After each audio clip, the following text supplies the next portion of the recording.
There are CAs and then there are friends of CAs. I'm a friend of CA. There is no way I would have qualified as a CA. Your exams are extremely tough. You have to always learn. It's not an easy journey, but you play a very, very important role. I think I'm one of the very few who's fortunate to make the transition from the private sector to public service. At Heritage, back then when I joined, we were going through a very tough time.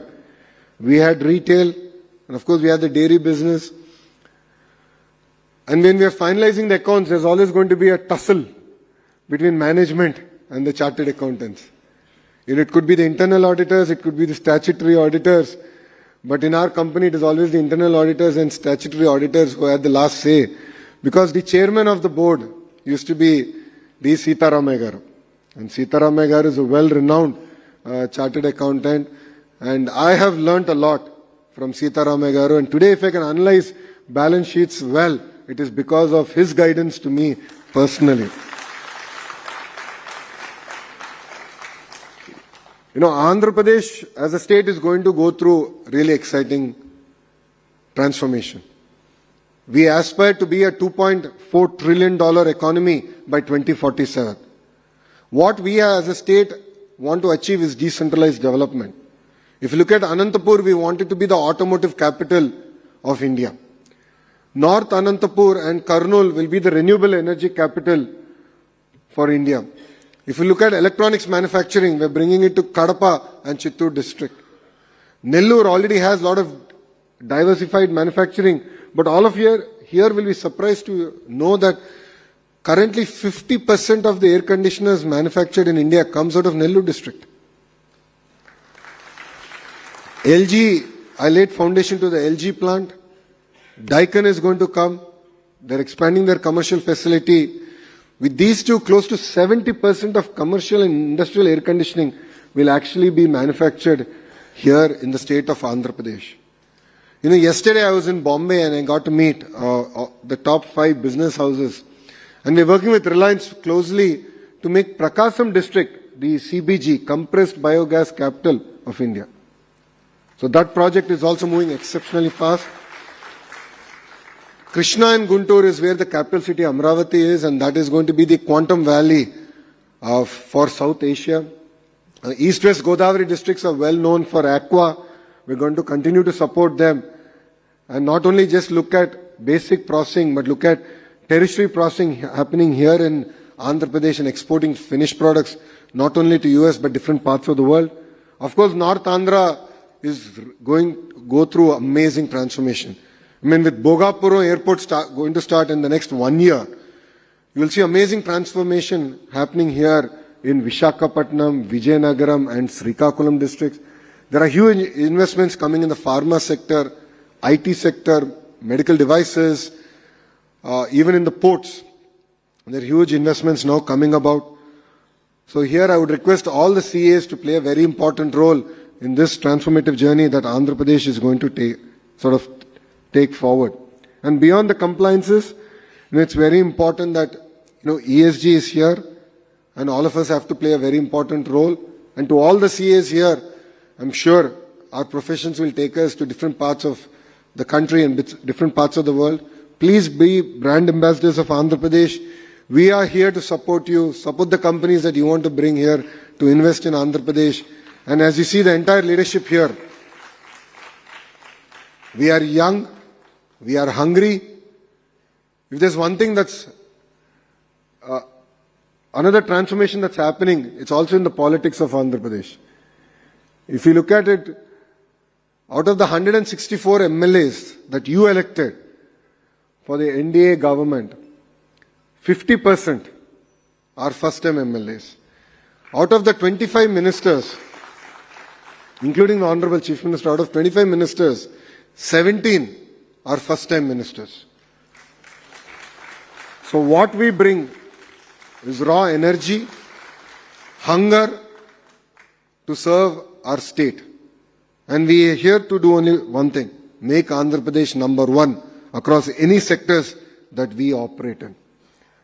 So to the Honorable Vice President of ICAI, Prasanna Kumar Garu, I have some specific requests. borderline demands. Because మీరు తెలుగు వారు కనుక నేను demand చేయగలుగుతాను అనుకుంటున్నా. ప్రధానంగా we have to build a center of excellence where we can showcase the intersection of AI and accounting and audit. And I believe that that center of excellence should happen from the data city here in Visakhapatnam. So I look forward to working with you on that. The second specific ask I have is, all of you are aware that we are seeing a tariff war. And in this tariff war, there are sectors that are going to face a lot of headwind. And I believe every crisis is an opportunity. And this is something that our leader Chandrababu Naidu garu has taught us really hard. It could be Government of India, it could be Government of Andhra Pradesh. There, under the leadership of the Honorable Prime Minister, Shri Narendra Modi ji garu, and here under the leadership of the Honorable Chief Minister, Shri Nara Chandrababu Naidu garu, we want to work with all of you to look at our entire regulatory framework. What I would request, sir, is let's take a 100-day action plan. Let's look at every possible law, every regulatory framework that is here, and actually question it, challenge it. If you look at it, we are the first state that has brought in labor reforms. We have passed an ordinance. We are the first state to abolish Nala. First state in the country. We have done it. Ordinance has come out. So we are ready here. We are ready to transform ourselves. So let's look at if you can create a small working group. And Honorable Commerce Minister Piyush ji also requested this from us. So I need your support to sort of look at every law possible, and we will give you the required AI help. So I'm working with the Tony Blair Institute to find the foremost expert in AI governance, and who can enable us to sort of look at each and every law possible and see what are those redundant frameworks that are there that enable politicians and bureaucrats to harass entrepreneurs, and we have to put a full stop to it. So I need your support, I need your guidance to do it. So it's merely not about Andhra Pradesh. I believe that this is something that India truly needs and India deserves. This crisis will give us an opportunity to push these reforms, if I may. You know, India has always brought in reforms when we are pushed to the wall. So the economic reforms that happened in the 90s came out of crisis. And I believe we are going through another set of crisis, and we can bring in strong reforms. If all of us have followed the Honorable Prime Minister's speech during Independence Day, he specifically spoke about a task force. And the task force has been already constituted under the Cabinet Secretary. And the Cabinet Secretary is leading initiative at the federal level, at the central government level. But Government of India has also realized that end of the day reforms still have to be implemented at the state. There are numerous concurrent subjects, there's subjects that are more state specific. So we look forward to working with you on transforming our entire regulatory framework. That is my second ask. And third ask is a word that we have coined, which is ease of living. So day-to-day interactions between government and the citizen should be seamless, friction-free. We are the first state that brought in 700 services on a single WhatsApp number, and we call it Manamitra. But I believe that's just the beginning.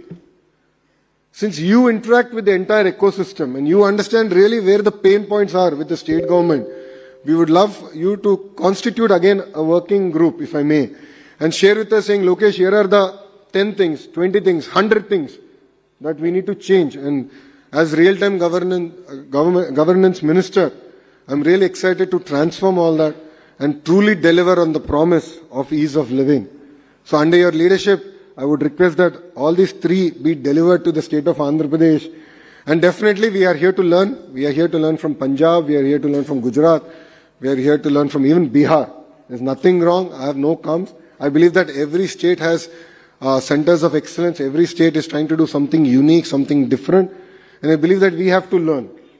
And, in my openings remarks, I said, one thing that's constant in life is learning. So if there's something that you've seen that other states are doing well, and it's something that fits well for Andhra Pradesh, we are willing to learn, we are willing to implement it, and out of that implementation, of course, take the learnings to different parts of the country. So with this, I'd like to thank all of you for inviting me, having me here.